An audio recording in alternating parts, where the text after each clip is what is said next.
pada kesempatan malam hari ini kita akan berbicara, kita akan sharing, kita akan mendengarkan cerita dari Mbak Laili. Nama lengkapnya adalah Laili Husnul Khotimah. Namanya luar biasa sekali ya. Jadi topik malam hari ini tentang membangun karakter anak melalui bercerita. Nah, apa saja sih sebenarnya yang akan kita sharingkan pada malam hari ini? Gitu. Ada beberapa topik nih Bapak Ibu.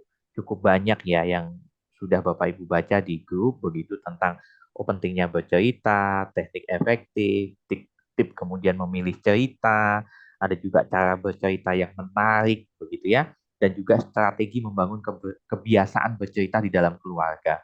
Nah, kenapa pada malam hari ini kemudian kami dari LKM Talk memilih tentang bercerita? Karena momen-momen saat ini adalah momen libur sekolah nih.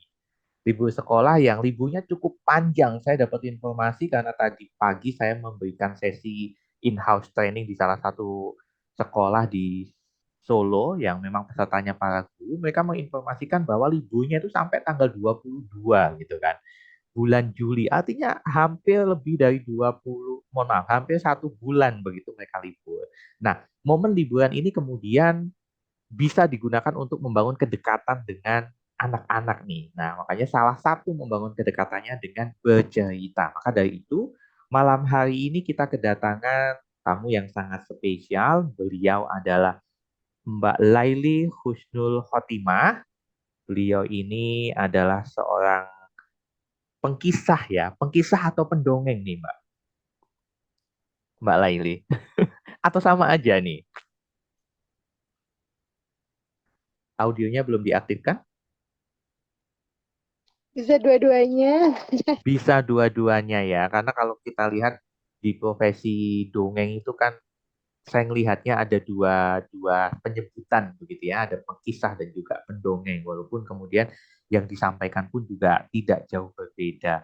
Nah, kalau kita lihat Bapak Ibu, Mbak Laili ini, wow, prestasinya cukup luar biasa ya, karena beliau ini ada juara satu bercerita gitu ya dalam acara Makarima Fest, kemudian ada juara satu juga video bercerita. Wow, ini berarti memang sudah bisa jadi dah passionnya ya. Kemudian juara dua lomba mendongeng. Wow, sangat luar biasa sekali dan Mbak Laili ini tinggalnya ada di Sragen ya Mbak ya, di Kali Jambe Sragen begitu. Nah, tanpa mengulur waktu lagi, saya akan undang Mbak Laili untuk sharing pada malam hari ini, berbagi pengalaman sebagai seorang pengkisah ataupun pendongeng dalam membangun karakter melalui bercerita. Silahkan Mbak Laili. Oke, baik. Terima kasih. Manggilnya Mas ya? Atau Ah, Kak? boleh, boleh. Boleh Mas, boleh Pak. Om juga Ya, boleh. waduh. Ya, terima kasih Mas Heri yang sudah memberikan kesempatannya kepada saya. Dan selamat malam buat saya nyapanya kakak-kakak aja ya. Biar lebih mudah semangatnya ya. Boleh Boleh, ya? boleh. Boleh. Ya. Walaupun sudah ibu-ibu atau sudah sepuh, tapi nggak apa-apa lah disapa kak biar semangatnya lebih membara lagi gitu. Sebelumnya tadi sudah diperkenalkan sama Kak Heri juga. Biasanya nama saya Laili, boleh dipanggil Kak Lail atau Kak Lel juga boleh. Saya dari Sragen, eh, baru baru juga di Sragen. Sebelumnya di Sukoharjo kayak gitu. Di sini saya menggantikan Kak Imani juga. Tadi di telepon dadak banget gitu. Dan saya juga baru pulang juga. Tapi alhamdulillahnya saya masih diberikan kesempatan untuk menyapa kakak-kakak semuanya yang ada di sini. Kita belajar bareng, kita sharing bareng. Kayaknya lama banget saya tuh nggak sharing bareng kayak gini kayak gitu ya. Rasanya nggak eh, rindu gitu. Biasanya kalau ketemu itu ketemunya anak-anak gitu. Karena semangatnya beda. semangat anak-anak dengan semangat kakak-kakak yang sudah mungkin sebenarnya lebih banyak pengalamannya daripada saya gitu. Tapi di sini kita bareng-bareng belajar tentang membangun karakter anak melalui bercerita. Nah, eh, di sini saya mau menyampaikan terlebih dahulu bahwasanya apa sih bercerita itu? Nah, di sini mungkin kakak-kakak semuanya sudah pernah mengalami bercerita ya. Bahkan kalau perempuan, perempuan nggak pernah satu hari pun nggak lepas dari bercerita kayak gitu ya. Hampir setiap hari pasti mengalami atau pasti melakukan cerita kayak gitu ya. Tapi di sini berceritanya itu yang bagaimana sih? Nah, kalau di sini, kalau saya mau menjelaskan, ini berceritanya itu eh, di KBBI ya. Jadi yang pengertian yang ini banget apa ya, formal banget gitu ya. Jadi kalau bercerita menurut KBBI itu tuturan yang membentangkan bagaimana terjadinya suatu hal, peristiwa ataupun kejadian. Nah, kalau secara umumnya biasanya kalau bercerita itu dia kegiatan menyampaikan suatu informasi ataupun pesan kepada orang lain secara secara lisan, bisa juga secara tulisan kayak gitu ya. Nah, di sini kenapa sih kok harus bercerita gitu ya? Kenapa harus bercerita? Nah, dan kenapa kita harus belajar bercerita kayak gitu. Nah, di sini ternyata banyak banget fungsinya. Fungsi untuk bercerita itu apa sih? Yang pertama, eh, itu adalah sarana kontak batin kita terhadap audiens. Nah, kita di sini audiensnya siapa? Bisa yang pertama anak-anak. Anak-anak di sini anak kita sendiri atau bisa juga eh, siswa, siswa kita kayak gitu. Kalau kita sebagai seorang pendidik bisa juga siswa kita. Kalau anak kita berarti audiensnya yaitu tadi anak kita kayak gitu ya. Kalau kita lagi di sekolahan berarti audiensnya siapa? Nah, audiensnya adalah murid-murid kita kayak gitu. Nah, eh, kenapa sih menjadi sarana kontak batin antara tadi ya anak-anak ya, entah itu anak kita ataupun eh, anak-anak didik kita kayak gitu ya. Nah, karena dengan bercerita kita punya apa ya? Punya kontak, pasti kita juga berkomunikasi, berkomunikasi dengan anak-anak tadi. Nggak mungkin dong kita bercerita gitu aja. Anak pasti nggak mau dengerin. Ketika kita, misal nih, ada sebuah cerita yang mungkin nggak panjang-panjang deh.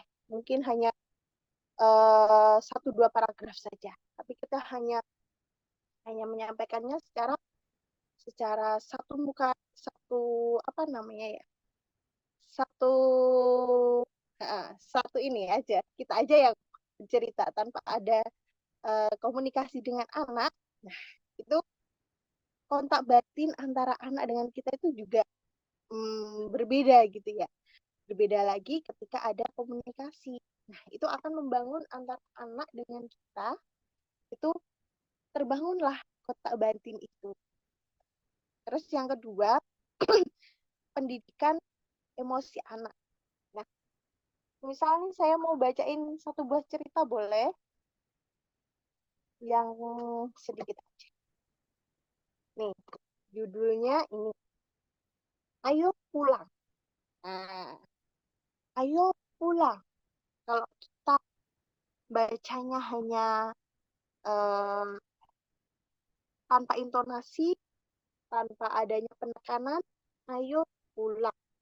Itu sama dengan ayo pulang. Nah, nanti anak juga akan menangkapnya berbeda. Ketika kita membacakannya, ayo pulang. Pasti anak juga akan greget. Hmm. Nah, ini di sini emosi anak juga akan terbangun. oh ternyata dia sedang mengajak pulang. Ini ada gambar seorang seorang anak nih, seorang anak yang sedang apa ini, me- menarik sapi kayak gitu ya. Ketika kita membacakannya dengan nada yang mengajak, anak juga akan merasakan emosinya. Oh, ini ternyata si anak ini sedang mengajak sapinya untuk pulang, pulang kayak gitu ya. Berarti anaknya juga, ayo, gitu. Nah, emosi itu tidak hanya sekedar marah-marah kayak gitu ya teman-teman ya. Tapi emosi itu ada banyak. Bahasanya emosi senang, emosi yang mungkin tadi marah bisa.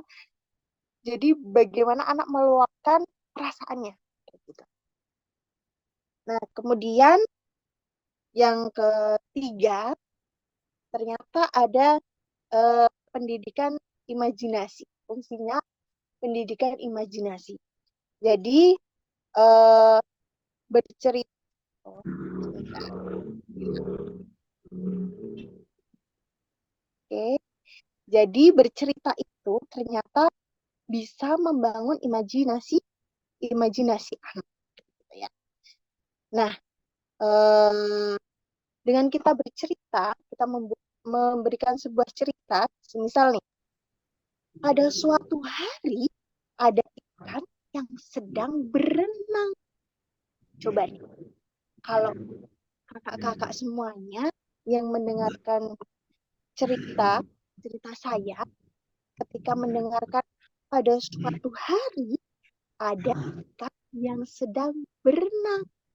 Coba, ini ikannya berwarna apa coba? Ada yang tahu nggak ikannya berwarna apa? Boleh ketik atau diucap. Ada yang tahu nggak ikannya berwarna apa? Tahu nggak? Ada yang mungkin di pikirannya ikannya berwarna, ada yang di pikirannya ikannya berwarna kuning, atau mungkin ada juga ikannya yang berwarna hitam. Nah, ini kita hanya eh, sebutkan pada suatu hari ada ikan yang sedang berenang. Nah, anak akan mencari-cari imajinasinya. Ikan sedang berenang. Ikannya berwarna. Ada anak yang di pikirannya ternyata ikannya berwarna orange. Oh, ikannya tergambarkan berwarna orange. Terus ikannya sedang berenang di tepi sungai. Ada juga anak yang lainnya. Ikannya dia ternyata ikannya masih kecil. Ikannya berwarna hitam. Dia sedang ngumpul di pinggir pinggir lumut. Nah, jadi ketika kita memberikan cerita, imajinasi anak itu akan berjalan kayak gitu ya. Akan mengembangkan imajinasi imajinasi anak kayak gitu. Nah, dengan demikian kita tidak harus me, apa ya, mensaklekkan kayak gitu ya. Tidak harus ikannya berwarna kuning sedang berenang di tepi pantai. Wah, di tepi pantai. Di tepi pantai, kemudian ada ekor yang menjulang tinggi, ada sisik berjumlah 8 atau berapa. Nah, itu kita nggak harus sedetek kayak gitu, teman-teman. Nah, karena membuat anak itu berkreatif kayak gitu. Jadi kreativitas anak ini akan berkembang dengan imajinasinya sendiri-sendiri. Kemudian fungsi bercerita yang selanjutnya ada juga dia sebagai sarana pendidikan bahasa. Jadi kalau bahasa anak, otomatis kan kita ketika sedang menyampaikan cerita, bahasa anak juga akan bertambah. Apalagi ketika anak yang umurnya 2 sampai 3 tahun ya. 2 3 tahun dia akan meresap apa yang dia dengar. Nah, di masa-masa itu maaf 2 sampai 5 tahun ya. 2 sampai 5 tahun itu dia akan meresap apa yang dia dengar, lingkungannya lingkungannya uh, sampaikan kayak gitu ya. Semisal yang di lingkungannya itu yang disampaikan baik-baik, otomatis yang diucapkan dia juga akan yang baik-baik. Otomatis ketika anak asing dengan kata pulang, mungkin bisa jadi ini adalah kata yang asing buat anak ya. Ayo pulang, dia akan menambah satu kosakata.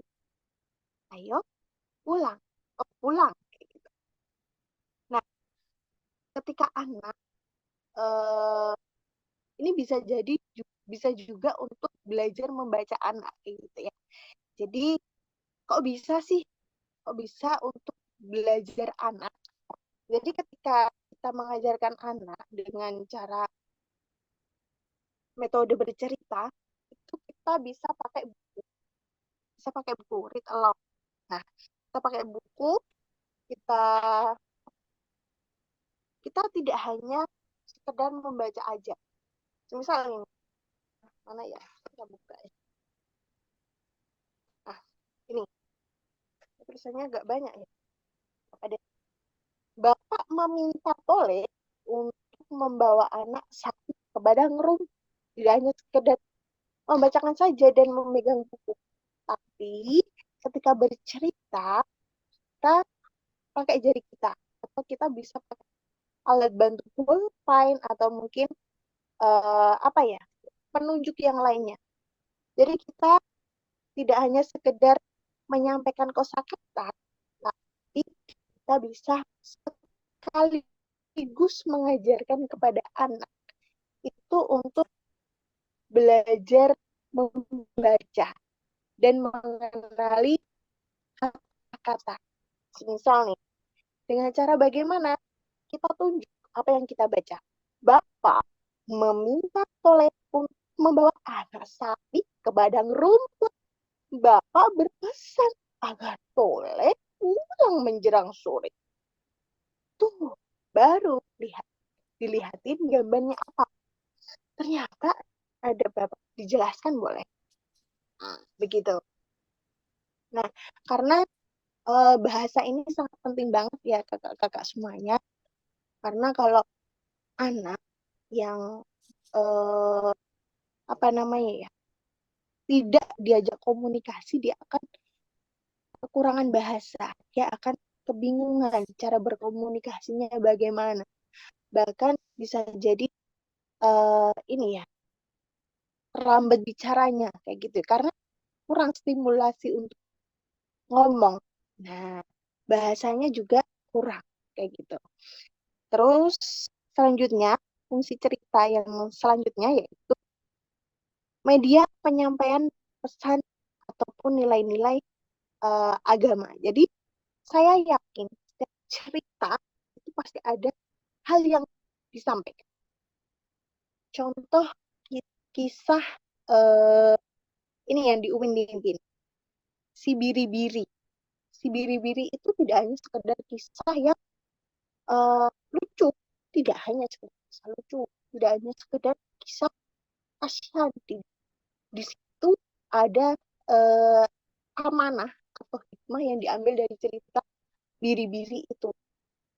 Misal kalau teman-teman sudah pernah dengerin cerita Biri-Biri, Biri-Biri yang ada di Upin Ipin itu kan, yang kisahnya tentang eh, seorang penggembala yang sedang membela biri-biri, terus biri-birinya eh, dimakan serigala, ternyata bohong, sudah teriak kepada warga, ternyata dibohongi warga. Habis itu lagi, dan yang terakhir memang benar-benar biri-birinya dimakan sama serigala. Ternyata di situ ada amanah yang bisa kita ambil. Bahwasanya ketika kita berbuat bohong, kita tidak akan dipercaya kepada orang orang lain kayak gitu. Nah, itu yang cerita yang mungkin familiar dengan kita. Mungkin cerita-cerita yang lain pasti dia ada amanah atau amanat atau pesan yang ada di dalam cerita itu. Mungkin dari kakak-kakak semuanya ada yang sudah pernah cerita semuanya ya? Sudah belum nih? Sudah lah ya. Halo, sudah pernah cerita? Sudah tentu dong, Mbak. Oh sudah ya, bener Kak. Biasanya ceritanya ke anaknya sendiri atau ke anak-anaknya orang banyak nih? Nah, kalau pengalaman saya pribadi, saya lebih lebih banyak menceritakan ke anak-anak sih. Jadi kayak ngebuat pola ya.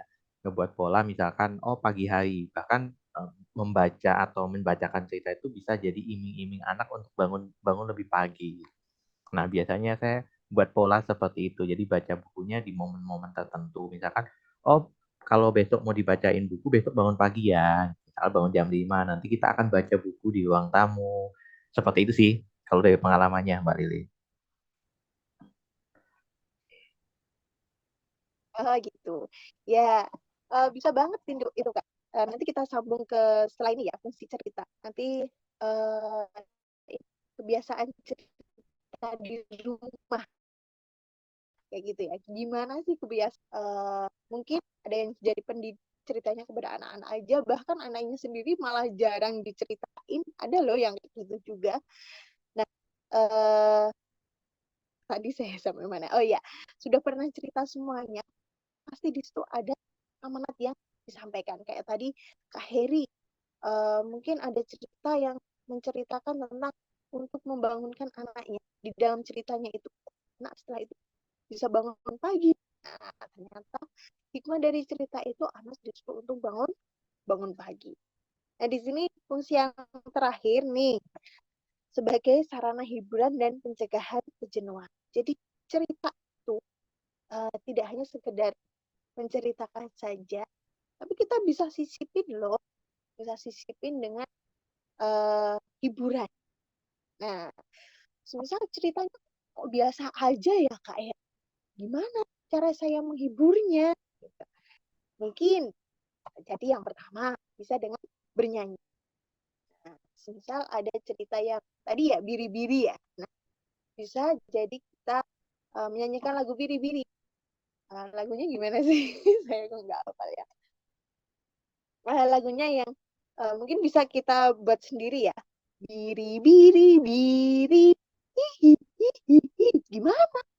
Bisa diikuti lagi. Yuk, biri-biri, biri, hihi, hihi. Mungkin kayak gitu anak-anak bisa ketawa. Nah, dengan begitu itu bisa jadi sarana hiburan untuk anak kayak gitu. Nggak harus yang ceritanya menjadi lucu, nggak harus. Karena ketika kita mengubah esensi dari isi cerita itu, kita akan apa ya? Akan kehilangan isinya nanti. Yang harusnya ceritanya serius kok jadi ketawa, itu kan nanti akan kehilangan isi dari ceritanya. Mending kita beri lagu atau beri apa namanya ya, tebak-tebakan yang mungkin bisa menghibur anak-anak. Atau kita bisa sisipkan ice breaking di sebelum bercerita atau setelah cerita. Nah, selanjutnya nih, kemudian yang ini dulu ya. Eh, saya mau menyampaikan terkait dengan kebiasaan bercerita di rumah, menyambung dengan Kak Heri. Jadi, eh, yang masih muda atau mungkin yang sudah berkeluarga hari ini, ternyata itu cerita itu penting banget buat anak kita kayak gitu ya. Kalau yang berkeluarga bisa juga untuk keponakan-keponakan atau yang sudah berkeluarga bisa untuk anak-anak kita gitu ya. Karena bercerita tadi banyak sekali manfaatnya ya. Nah, eh, langkah bercerita kepada anak kita langsung itu apa aja sih? Kan saya bukan pendongeng, Kak. Apakah saya bisa bercerita kepada anak saya? Bisa, tentu. Satu, kalau bercerita itu bukan atau tidak harus menunggu menjadi seorang pendongeng. Tidak. Jadi setiap orang bisa bercerita. Itu ya teman-teman ya. Bahasanya yakin dulu. Aku bisa bercerita. Kak Heri juga bisa bercerita.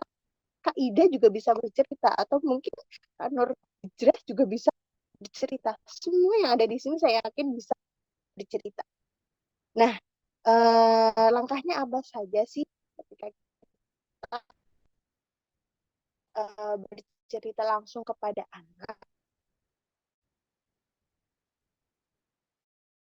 Nah, yang pertama yaitu kita bercerita kepada anak itu nggak usah lama-lama, maksimal maksimal banget itu 15 menit itu udah maksimal, karena daya konsentrasi anak itu maksimal 15 menit. Ketika 15 menit lebih anak sudah tidak lagi konsentrasi. Walaupun konsentrasi ya paling nggak maksimal. Coba aja ke anak-anak kalian, ke anak-anak teman-teman, kita bercerita kalau sudah 15 menit, coba deh tengok apakah mereka masih mau mendengarkan cerita kita. Saya yakin hampir 70% dia sudah punya konsentrasi ke yang lain. Entah itu mainan, entah itu mengantuk, entah itu bermain sama temennya, kayak gitu ya.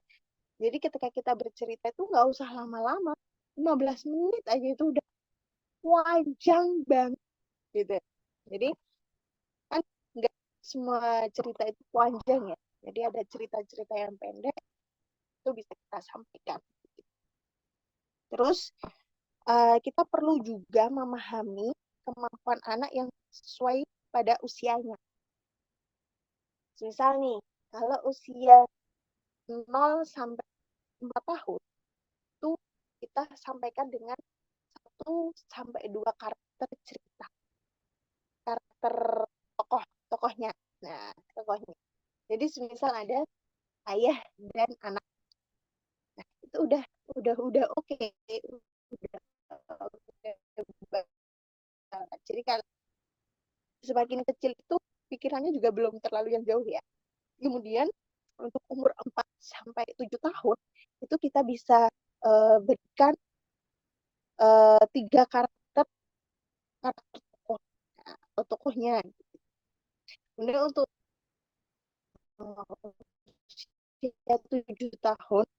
usia 7 tahun atau lebih itu kita bisa berikan lebih dari 3 tokoh itu bisa.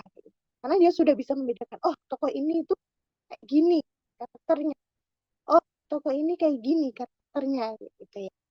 Jadi jangan sampai ketika anak masih 2 tahun langsung diberikan tokoh banyak, 5 tokoh langsung. Anak bingung gitu ya. Anak bingung, oh ini tadi anaknya gimana ya?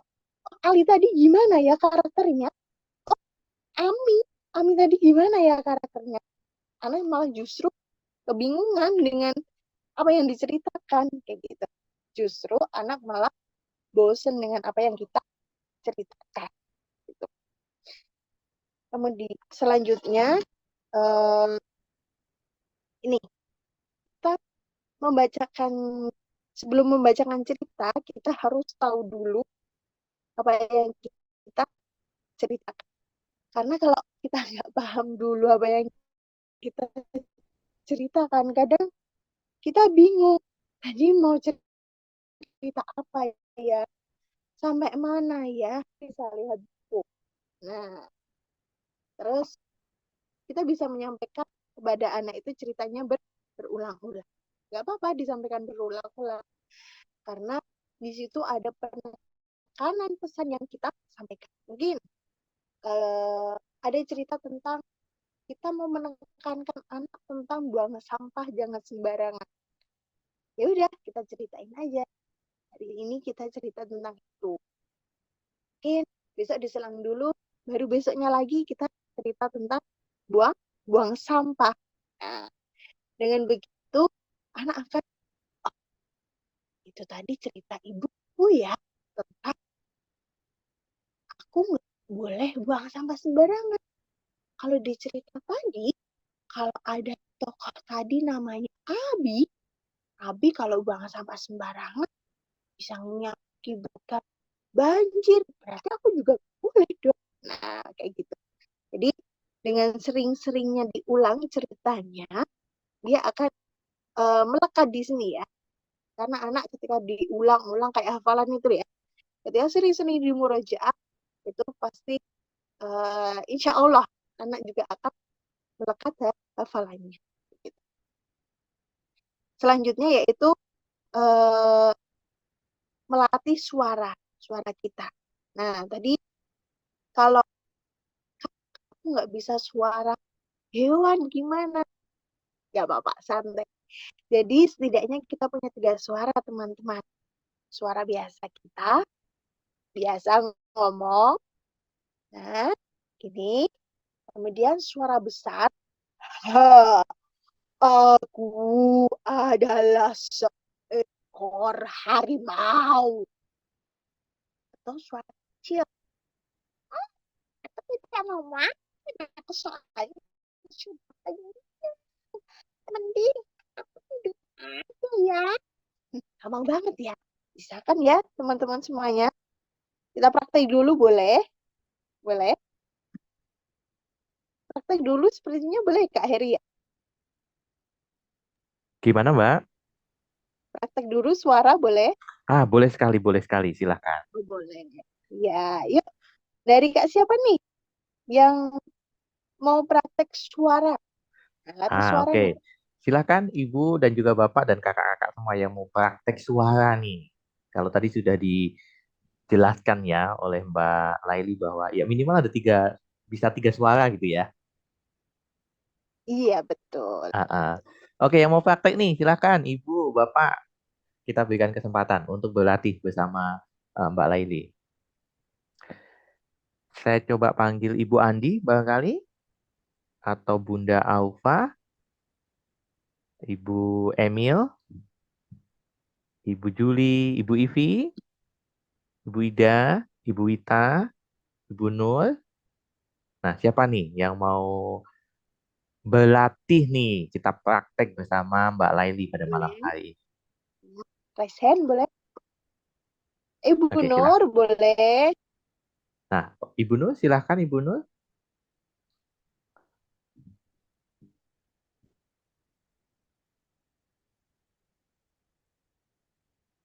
Selamat malam Ibu Nur.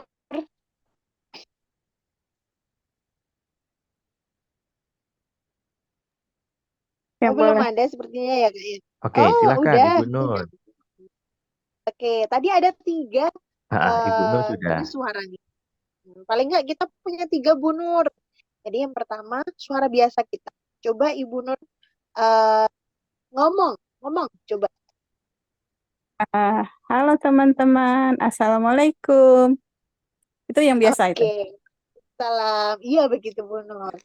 Kemudian yang kedua ada suara besar. Suara besar itu bisa jadi dia merupakan karakter yang sombong atau bisa jadi untuk orang yang besar, orang yang lebih tua, atau mungkin lagi emosi, atau bisa jadi hewan yang dengan menyeramkan kayak gitu, Bu Nur. Boleh? Coba dengan hewan ya. Oh, Ah, boleh. ya. Aku seorang harimau. Siapa yang mau bersama dengan aku? Bisa gitu. Oke, betul, Coba. Bu. Jadi kan sudah beda ya antara suara Bu Nur yang tadi yang biasa sama yang ini, yang gede tadi ya. Nah, Ya. itu kan udah punya 2 suara, Bu Nur. Satu lagi, suara kecil. Suara kecil biasanya untuk anak-anak atau karakter dengan lemah lembut atau mungkin hewan yang dia ukurannya kecil-kecil kayak gitu, Bu Nur. Ya, dengan hewan yang kecil ya. Boleh? Semut aja coba. Aduh, aku sakit. Jangan injak aku. Gitu. Oke. Lebih cemprengin dikit, Bu Nur. Biasanya kalau perempuan suaranya cempreng. Yuk, sedikit lagi. Aku.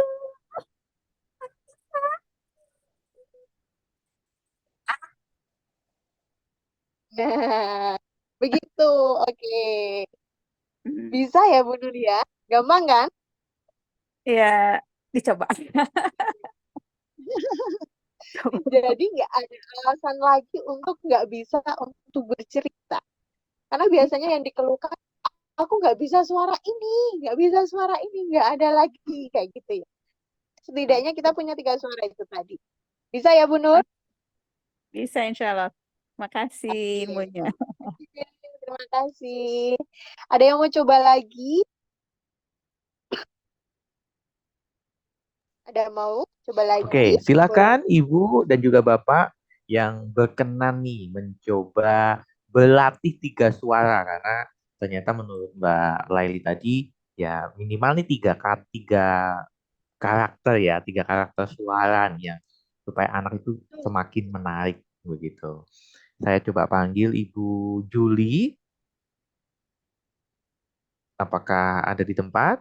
Ibu Ivi boleh, Ibu Ida, Bu Hanifah, Ibu Emil, Ibu Cud, Bunda Aufa, Ibu Andi, Ibu Wita, silakan.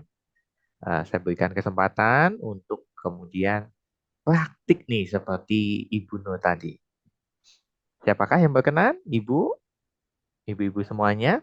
Ya, boleh. Silakan. Ibu Wita barangkali. Halo Ibu Wita. Oke, sepertinya oh adakah yang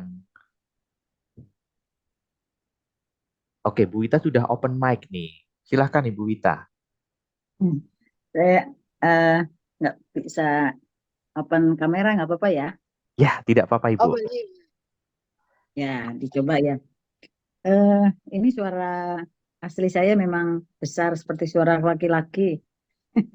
Oh, iya, kebas ya, Bu Seringkali ya. itu, seringkali itu kalau saya lagi bicara itu sebelum saya menyebut nama itu dipanggil Pak gitu. Jadi jadi suaranya suara ngebas gitu ya. Iya. Pasti Eh, pinter nyanyi ini. Enggak juga sih. Oke juga. Ya, silakan Bu. Eh, apa ya contohnya ya? Ah, ya ngomong aja biasa pada suatu hari. Ya, oke dicoba ya. Eh, Adik-adik semuanya, apakah hari ini sudah makan?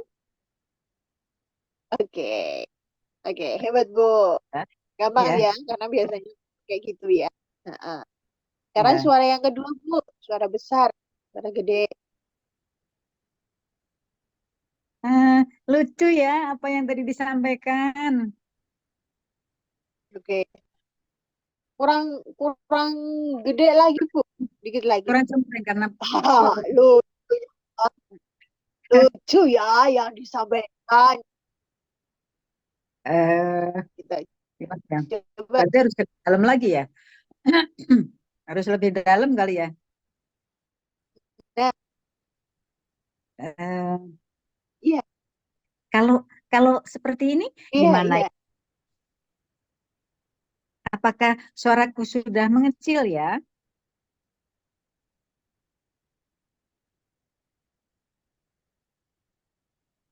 Hmm, kecil sedikit lagi. Bukan Oh, suaranya di apa ya? Bukan dikurangkan, tapi agak dikecilkan. Kalau seperti ini, kalau suaraku sudah mengecil ya. eh, eh, baiklah. Untuk kali ini kakak akan bercerita tentang seekor semut. Heeh.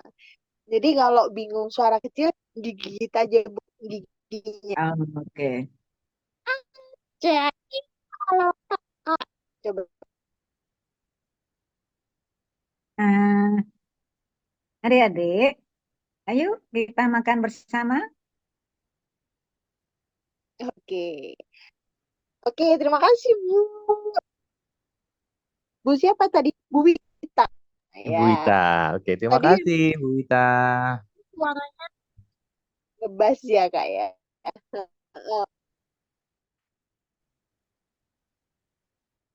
Jadi kalau terima kasih teman-teman, tiga suara ini kita saya mau sampaikan lagi, ada satu lagi tips biar ibu-ibu nggak kebingungan lagi untuk menyampaikan atau membedakan. Nah, kalau tadi suara besar, terus suara kita, biasanya kalau kalau suara kita biar buat narasi ya. Terus suara kecil. Atau bisa jadi suara kita, terus suara dan suara lambat. Kalau suara cepat kan biasanya untuk anak-anak ya, kalau tokohnya manusia ya. Kalau suara lambat biasanya untuk orang tua. Misal nih, suara kita pada suatu hari di sebuah tepian sungai ada seorang anak dan juga ayah.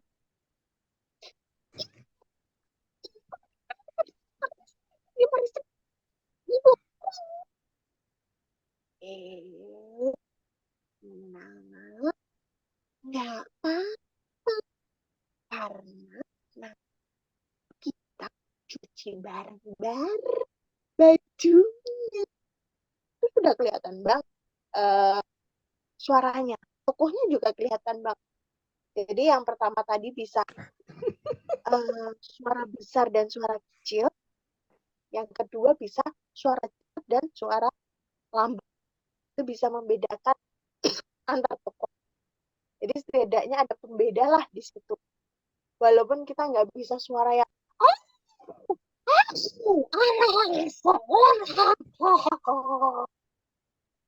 saya kok ngeri sekali. Nah, kayak gitu. Jadi setidaknya kita punya tiga suara itu ya, ibu-ibu semuanya ya. Bisa untuk modal kita untuk lebih pede. Yang selanjutnya, saya mau menyampaikan terkait dengan tadi ya, bagaimana sih kita memulai tadi memulai bercerita langsung kepada anak. Jadi kembali lagi tadi bahwasanya ketika bercerita setidaknya dikasih hal yang menarik di awal cerita atau mungkin bisa jadi di akhir cerita atau bisa juga di tengah-tengah cerita. Nggaknya belum selesai, ternyata baru 3 menit anak sudah bosan, kita kasih penarik dulu biar anak fokus lagi kepada kita dengan apa? Dengan itu tadi ya, yang tadi ya, dengan bisa jadi dengan lagu. Nah, lagu di sini kalau bisa yang berkaitan dengan apa yang kita ceritakan. Kalau tadi biri-biri bisa jadi lagunya yang anak gembala. Anak gembala gimana ya lagunya? Nah, itu bisa jadi pakai anak gembala. Atau mungkin bisa jadi tebak-tebakan. Pada suatu hari ada seekor hewan. Ada yang tahu nggak teman-teman? Hewan apa? Teman-teman, anak-anak yang lain pada nebak. Hewan apa ya? Yang tadinya nggak merhatiin jadi mikir. Hewan. Hewan ikan. Karena sukanya ikan. Hewan gajah. Pada nebak-nebak. Dilanjutkan lagi. Bukan. Ternyata pada suatu hari ada seekor hewan. Ada yang tahu? Bukan ikan ya berarti ya. Hewan hewan jerapah yang itu lehernya panjang, tinggi sekali. Bukan juga.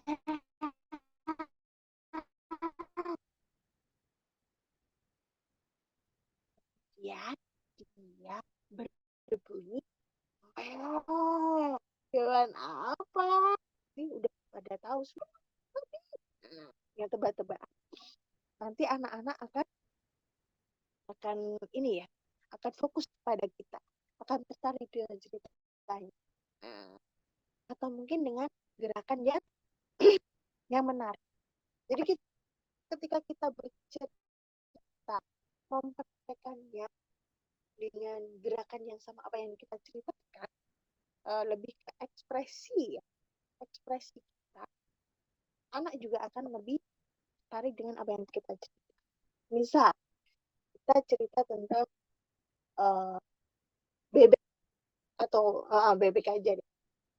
Bebek, pada suatu hari ada bebek yang sedang berenang di tepian sungai. Gerakan bebek gimana sih? Gini aja ya.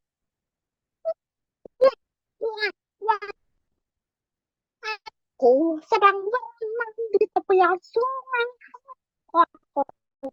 Bedakan dengan pada suatu hari ada bebek yang sedang berenang di tepian sungai. Dia berenang sangat cepat banget.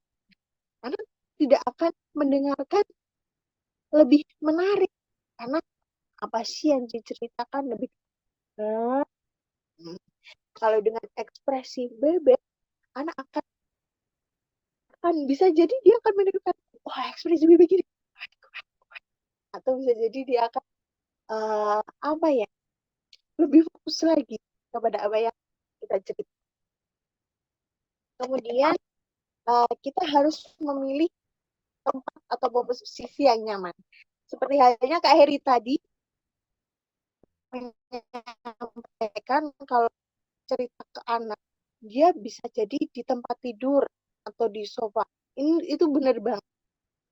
Kalau mau tidur, untuk penghantar anaknya ketika mau tidur bisa kita lakukan ceritanya di tempat tidur. Jadi anaknya diminta untuk posisi tidur sekalian, kita ceritakan untuk penghantar tidur anaknya. Anak juga akan nyaman. Atau bisa jadi di sofa.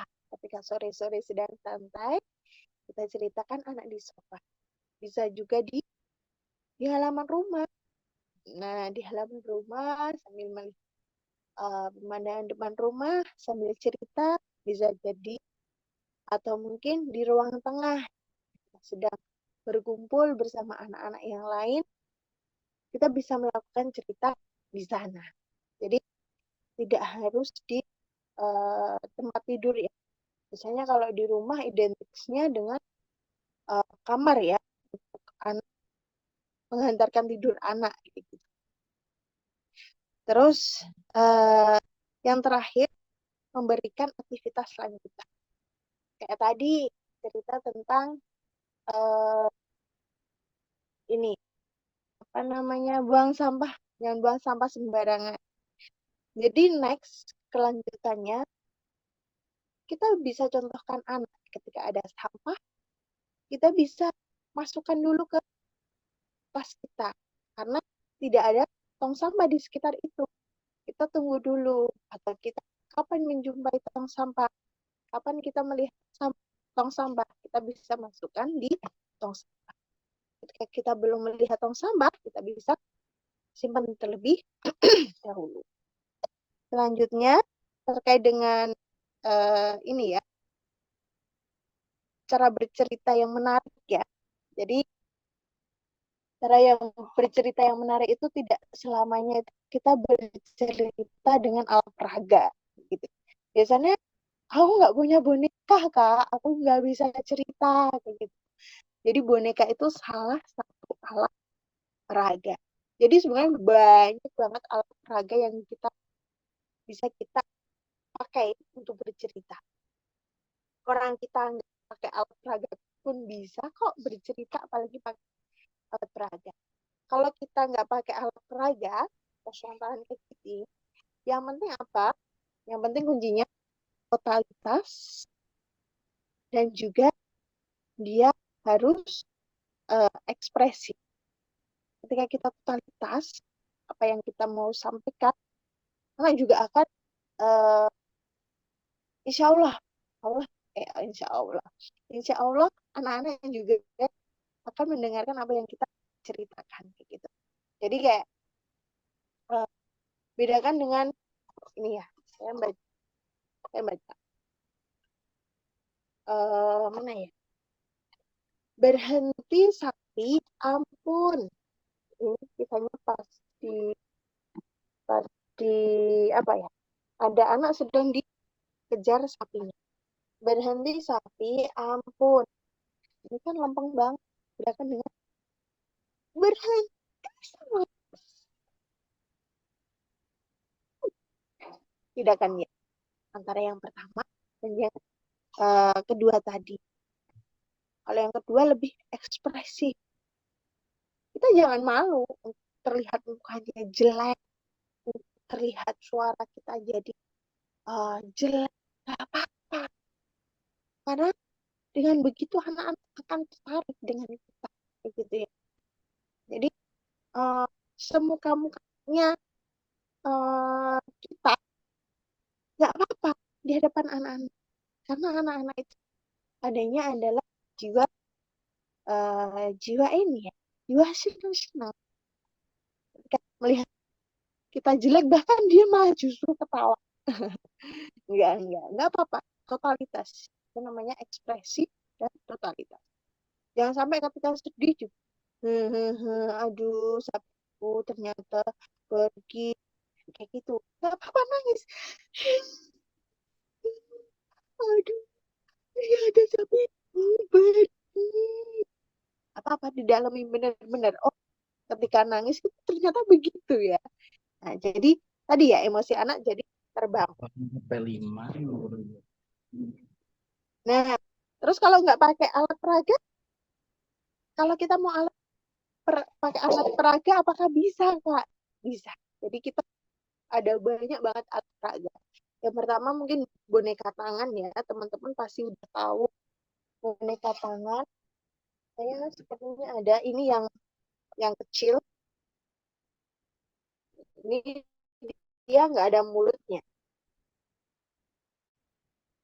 Nah, bisa teman-teman pakai yang kayak gini. Nah, kalau ada kakinya, kita ya teman-teman. Jadi jangan biarkan mereka melayang. Kasihan dong, dia punya kaki kok, kakinya untuk berdiri. Nah, kita santai gitu. Halo, teman-teman. Halo, kawan. Ini yang saya juga ada yang gede, tapi susah ngeluarinnya. Itu yang pertama ada boneka tangan. Atau saya punya kardus bekas banyak banget, kan? Bisa nih, alat peraga. Bisa dari kardus bekas. Kayak yang boneka wayang itu loh. Boneka wayang jadi pakai kardus bekas, dikasih apa apa itu ya? Sunduk itu lidi. Nah, ini main boneka kardus. Atau bisa jadi dari bahan kain flanel. Saya kemarin atau kuliah tentang teknik bercerita itu banyak banget di situ ternyata. Jadi dari kain flanel kita buat alat peraga untuk bercerita, dia menceritakan di situ dari kain flanel. Tapi ya itu kita harus persiapan yang matang untuk berceritanya. Nah, terus ada nih celemek. Kalau ibu-ibu punya celemek di dapur, bisa dipakai untuk bercerita. Nanti celemeknya di sini kita tempelin apa ya, tokoh-tokohnya, tokoh-tokoh berceritanya. Misal ada kelinci, ada kisah kelinci dan mungkin ada kisah kelinci dan tikus. Nah, ditempelkan di sini kelincinya. Nah, terus nanti ketika tikusnya datang, ya itu tempel aja di sini. Itu simpel banget juga. Terus ada juga gambar berseri. Gambar berseri itu gambarnya nyambung gitu. Gambar berseri gitu. Terus juga ada teknik bercerita dengan menggunakan alat peraga yang sesungguhnya. Nah, alat peraga yang sesungguhnya ini agak susah ya, Bu ya. Jadi kalau kita memperagakan tadi kambing, memperagakan kambing, ya kita harus bawa kambingnya benar-benar. Kita gembala benar-benar kambingnya kayak gitu ya. Jadi kambingnya harus kambing yang asli gitu. Kayak kita ah, angon angon kalau bahasanya wong Jawa angon wedus kayak gitu. Angon wedus beneran. Nah, kita me- me- menggeret apa ya? Menari menari kambing beneran, memberi makan rumput kepada kambingnya. Nah, kayak gitu. Bener-bener pakainya kambing. Atau manusia, kalau pakai manusia ya bener-bener pakai manusia. Kalau peraganya juga manusia. Nah, yang terakhir kita bisa pakai buku. Biasanya ini ditelot, ditelot ya. Ini buku yang eh, ya bisa jadi buku-buku kayak gini ya teman-teman ya. Ini board book. Kalau board book ini biasanya dipakai untuk umur 0 sampai 3 tahun. Kalau 0 tahun itu bisa pakai yang itu, buku yang itu loh, kain itu loh, kain itu. Kalau board book ini bisa sampai umur 3 tahun. Jadi kalau board book ini biasanya tulisannya sedikit-sedikit. Kayak ini, tak lupa bersyukur setelah selesai. Ini judulnya bahagianya di rumah, bagiannya di rumah. Nah, biasanya kalau board book kenapa ini di usia di bawah 3 tahun? Karena ketika anak ikut megang eh, baca-baca buku dan pegang-pegang, biasanya anak kan ini ya, suka pegang-pegang, suka pengen tahu apa sih itu. Nah, ini biasanya biar nggak rusak gitu. Terus atau mungkin bisa pakai buku yang biasa gitu, punya buku biasa nggak apa dipakai aja. Kamu bisa lupa. Ya, ya, gimana? Oke, dilanjutkan saja, Mbak. Oke. Nah, itu tadi ternyata banyak banget apa ya? Kita bercerita itu nggak hanya ini tangan kosong aja, ternyata banyak banget alat peraganya. Tergantung nanti teman-teman lebih nyamannya pakai yang mana, atau di rumah adanya yang apa kayak gitu. Nah, bisa nanti diaplikasikan, bisa nanti dicoba di rumah. Nanti ketika biasanya cuma cerita dengan tangan kosong aja, anak kan udah biasa tuh. Sesekali bisa nih diajak pakai boneka dari kardus. Karena diajak buat nih, ayo tuh, ayo anak-anak sini buat. Misal nanti mau cerita tentang ini tadi ya, ayo pulang. Ayo pulang ini ceritanya tentang ada anak yang sedang mengembala dengan sapinya. Jadi nanti menggambar anak dan juga menggambar sapi. Kalaupun anak nggak bisa, belum bisa gambar, saya mohon maaf ya tadi kenapa saya ralat nggak bisa, jadi belum bisa karena anak itu perkembangannya masing-masing, Bu. Jadi ketika memang baru usia 4 tahun, kita jangan bilang nggak bisa gambar. Dia belum bisa gambar. Karena nggak tahu perkembangannya. Dia bisa gambar itu kapan. Ternyata di umur 5 tahun, dia ternyata baru bisa gambar. Nah, kayak gitu. Jadi jangan pernah katakan anak itu tidak bisa. Tidak bisa nulis. Belum saatnya untuk menulis ternyata. Ternyata perkembangannya masih masih pengen bermain. Ya udah diajak bermain. Nah, ternyata perkembangannya masih di umur 6 tahun baru bisa menulis. Nggak apa-apa, dinikmati aja dulu. Ya sudah saatnya berkembang untuk menulis atau membaca, dia akan gampang nanti diajarkan itu. Gitu. Jadi ketika punya anak-anak yang uh, masih kecil ya, masih umur TK ke bawah, jadi jangan sampai dipaksakan banget. Saya kadang kasihan ya kepada anak-anak yang memang didik untuk harus bisa ada nih ya biasanya ini ya nulis baca itu kan harus bisa baca harus bisa nulis kadang kasihan kadang memang umur anak itu nggak semuanya sama perkembangannya kadang ada yang 5 tahun bisa berkembang baca tuh udah lancar kadang malah justru anaknya itu dibanding-bandingkan si A itu loh udah bisa baca udah bisa nulis hal itu anaknya masih masih senangnya bermain kalau sudah saatnya bisa menulis atau membaca pasti juga insya Allah juga dia juga akan bisa menulis dan membaca selanjutnya lanjut ya eh ini apa ya itu dulu aja Kak barangkali teman-teman ada yang mau bertanya dulu atau saya kembalikan dulu kepada Kak Heri. Oke, baik. Terima kasih. Ini sharing yang sangat luar biasa sekali ya. Tentang kita sudah diajak oleh Mbak Laili ini untuk bagaimana membuat suara ya yang berbeda dan ternyata juga banyak sekali nih manfaat-manfaatnya. Nah, ini ada yang tanya nih, Mbak Laili, dari Ibu Wita Hendadiati. Izin bertanya, apakah ada rekomendasi buku yang sebaiknya dibaca? Silakan, Mbak Laili. Oke, terima kasih Bu Wita. Kalau menurut saya, rekomendasi buku yang apa tadi? Yang baik ya, Ya, yang sebaiknya dibacakan anak itu tergantung umur Bu. Jadi ketika umurnya masih di bawah 3 tahun sampai 3 tahun itu kita saranin pakai yang boardbook. Kenapa pakai boardbook?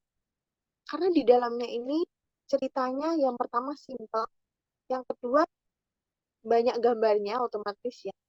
Yang ketiga juga eh, ini bacaannya itu juga pendek-pendek gitu. Tulisannya juga yang kecil-kecil. Nah, kemudian setelah 3 tahun, 3 tahun nanti ibu bisa pakai buku yang untuk merek ya, monggo boleh cari di pasaran apa gitu ya. Kalau di sini saya ada Zain, Zain, dan ini yang seri apa ini? Lupa saya, lupa nggak ada ya seri. Pokoknya ini workbook biasanya kalau umur di bawah 3 tahun. Terus untuk 3 sampai 5 tahun bisa pakai buku yang udah pakai yang buku biasa biasa tapi pilih yang bacaannya atau ceritanya itu yang masih pendek dulu. Nah, kayak semisal ini tadi, kalian ini ya, 3 baris, 3 baris atau 4 baris tapi sedikit. Nih, saya bacakan sampai 3 halaman coba ya. Ayo pulang, misal. Ayo pulang.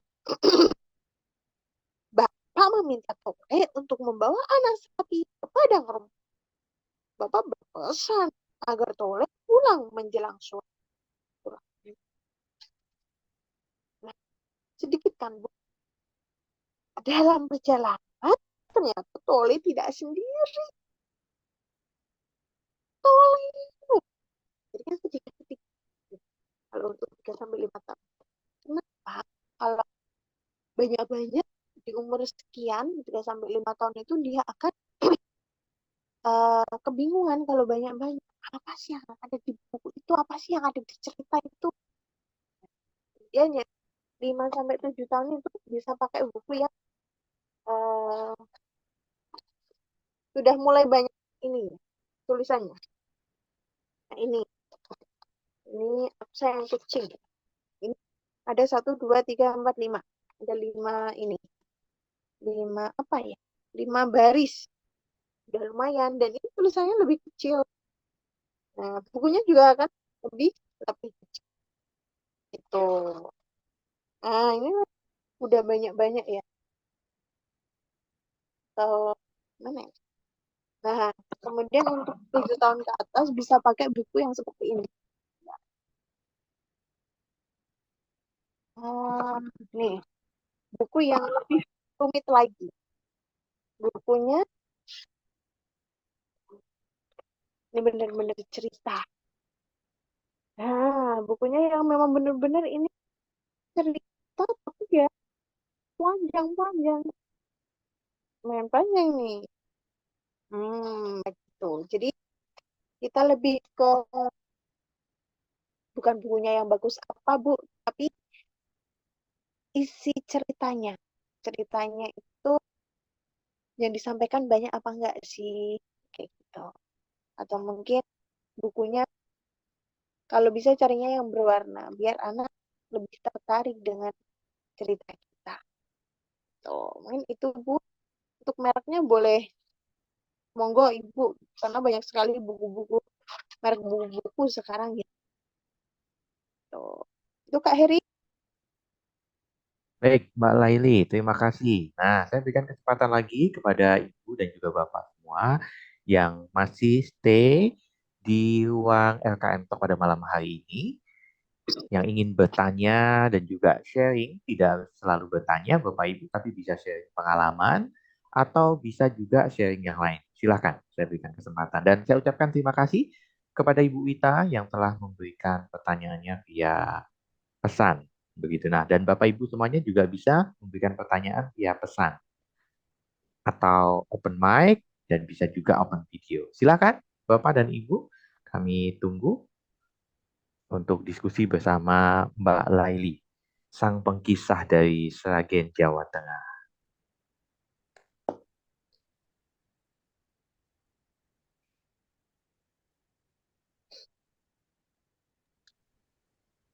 Boleh saya tanya, Mas Heri? Boleh. Silahkan Ibu Nurita dengan senang hati. Iya. Mbak Leili ya, walaupun saya telat tapi menarik sekali ini materinya. Apa saya lihat ada di TikTok itu viral ya, anak kecil tapi sudah bisa membaca dengan lancar ya. Terus saya pikir dia hanya membaca saja, tapi begitu mamahnya bertanya, dia tahu isinya gitu. Itu ada tekniknya nggak cara mengajarkan anak seperti itu? Kok masih usianya masih balita sekali gitu kan? Sampai sampai setua ini saya belum menemukan tuh cara cara ini cara mengajarkan anak membaca dengan lancar. Gimana Mbak? Oke. Ya, mungkin itu. Ya, terima kasih. Ya, terima kasih Bu. Iya. Em, Langsung aja ya Kak Eri. Jadi kalau itu ya ada anak yang ternyata umur sekian misalnya umur 4 tahun itu termasuk umur yang masih kecil juga. Kalau di TK itu ya masih kelas A, umur 4 tahun kok udah bisa baca dan tahu isinya. Kadang kan anak bisa baca belum paham isinya kayak gitu ya. Itu di umur TK itu kadang kayak gitu. Bahkan umur SD pun kadang ada yang hanya cuma sekedar bisa baca aja, belum sampai yang paham arti kayak gitu ya. Karena untuk paham arti itu kan butuh konsentrasi dan juga butuh eh, kelancaran untuk membaca. Kadang kan ada yang bacanya masih ah, yuk, lang. Itu untuk memahami artinya pun kadang susah. Kayak gitu. Ya. Jadi eh, kalau yang dikatakan ibu tadi toh, hmm, kalau menurut saya memang itu stimulus, ada stimulusnya Bu. Jadi nggak hanya sekedar Ya. ketika sudah bersekolah, misal nih TK, TK langsung bisa baca nggak bisa Bu. Jadi dari stimulasi bisa jadi dari ibunya sudah distimulasi untuk diceritakan atau bisa Hmm. jadi dari umur sekian tahun sudah diajarkan terkait dengan eh, ABC, ABC atau juga kalau sekarang kan udah ini ya, ABC itu lebih kalau untuk mengajarkan baca, kalau menurut saya sendiri itu Nah. hal yang agak susah. Jadi lebih ke vokal kayak ya Oh. baca dan kayak gitu. Oh, iya. itu kembali ke anaknya lagi, Bu. Jadi ketika anak yang kita harus paham, dia tipe anak yang bagaimana. Apakah dia tipe anak yang kita ajarkan langsung bisa dengan Iya. audio pengucapan kita langsung bisa, itu gampang. Tapi ada juga Hmm. anak yang ketika kita sudah mengajarkan A, ba, atau A, Hmm. B, C, B. itu dia Iya. nggak bisa, Bu. Iya, Hmm. nggak bisa. Ternyata anak itu dengan metode visual, A, Iya. ba, ba, ba. Kita kaitkan ba itu dengan bentuk apa ya? Mungkin ba, oke ya, saya pakai kertas. Mungkin ba kan seperti ini ya. Iya. Ba, ba bisa jadi, oh ini adalah balon. Ketika melihat Eh. balon.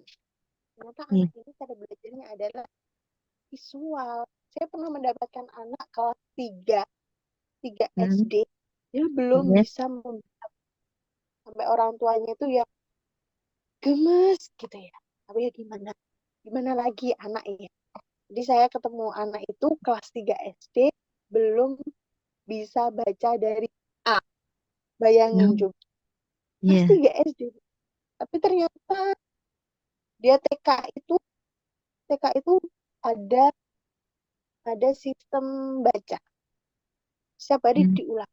Allah kasihan banget kan. Jadi orang tua pasti pasti ya Allah kok anakku diulang terus kayak gitu. Ternyata saya eh, pakai apa namanya metode visual. Jadi apa yang Hmm. dibaca anak saya gambarkan. Saya gambarkan. Yo, rada capek sibuk orang apa.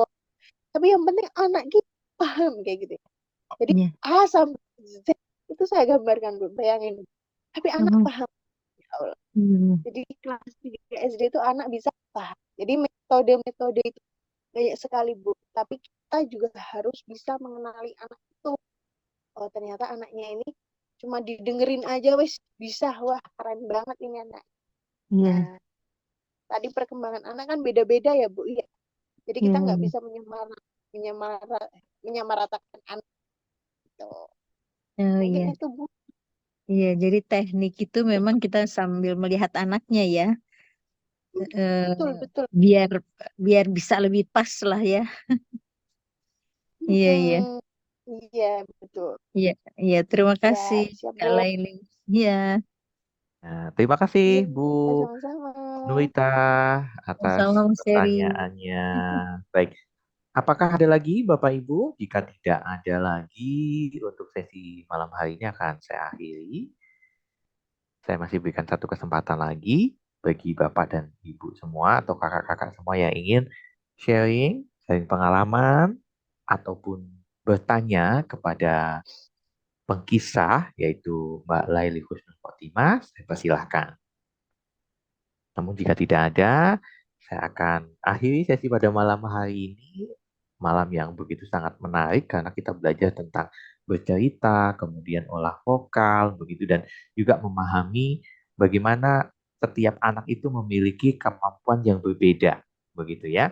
Ada anak yang memang sangat cepat sekali daya tangkapnya, namun ada anak yang diajarkan dengan teknik yang sama itu daya tangkapnya lebih lama, begitu ya. Jadi bagaimana orang tua betul-betul memahami bahwa setiap anak punya pembawaannya masing-masing. Masih kami berikan kesempatan lagi bertanya. Oke, sepertinya sudah tidak ada. Jika sudah tidak ada, saya ucapkan terima kasih kepada Mbak Laili yang malam hari ini bercerita, sharing tentang bagaimana membangun karakter anak ini dengan bercerita. Dan ini kembali lagi kepada bagaimana orang tua terlibat, begitu ya.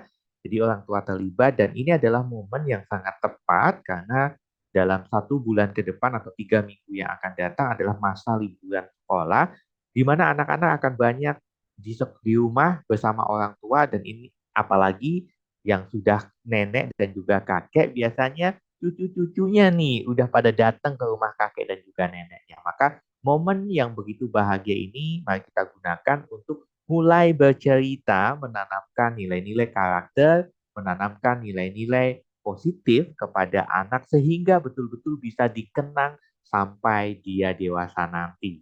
Dampaknya tentu saja akan menjadikan generasi-generasi Indonesia menjadi generasi emas. Terima kasih Mbak Laili dan juga terima kasih buat Bapak Ibu yang hadir pada malam hari ini. Sampai jumpa di Icon Talk di bulan Juli 2024 tentu saja dengan tema yang berbeda. Saya Heri Susilo, terima kasih, pamit undur diri. Wassalamualaikum warahmatullahi wabarakatuh.